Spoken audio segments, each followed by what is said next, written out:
জনপ্রিয় বক্তা ও জামায়াতের এমপি পদপ্রার্থী আমির হামজা মসজিদে জামায়াতের পক্ষে রাজনৈতিক বক্তব্য দিচ্ছিলেন। তখনই এক মুসল্লি মসজিদে রাজনৈতিক আলোচনা না করার অনুরোধ করেন। সাথে সাথে জামায়াতের কর্মীরা ক্ষুব্ধ হয়ে ওঠে এবং তাকে হেনস্থা করে।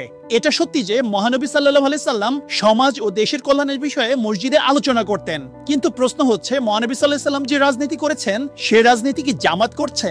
বাংলাদেশে মুসলিমদের মধ্যে অসংখ্য দল ও মতভেদ রয়েছে এবং তাদের মধ্যে রয়েছে অনেক দ্বন্দ্ব। বাংলাদেশে মসজিদ ভিত্তিক একটি সমাজ ব্যবস্থা রয়েছে। যদি মসজিদ ভিত্তিক রাজনীতি শুরু হয় তাহলে এটার প্রভাবে অবশ্যই সামাজিক দ্বন্দ্ব ও বৈষম্য শুরু হবে, যার নেতিবাচক প্রভাব পড়বে পুরো দেশে। আর যখন ধর্মভিত্তিক দলগুলো মসজিদ ভিত্তিক রাজনীতি শুরু করবে তখন অন্যান্য দলগুলো মসজিদে তাদের রাজনৈতিক অ্যাক্টিভিটিস মিস করতে চাইবে না।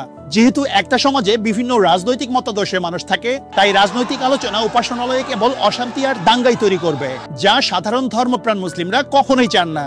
আমরা সবাই জানি জামায়াত ইসলাম দলটি আবুল আল মওদুদির আদর্শে তৈরি, যা শতভাগ ইসলামকে প্রতিনিধিত্ব করে না। তাই আমাদের সকলের উচিত মসজিদ ভিত্তিক রাজনীতির বিরুদ্ধে রুখে দাঁড়িয়ে ইসলামকে রক্ষা করা এবং ধর্মপ্রাণ মুসলিমদের প্রিয় উপাসনালয় মসজিদকে শান্তিপূর্ণ রাখা। আল্লাহ আমাদের সবাইকে বোঝার তৌফিক দান করুন। আমিন।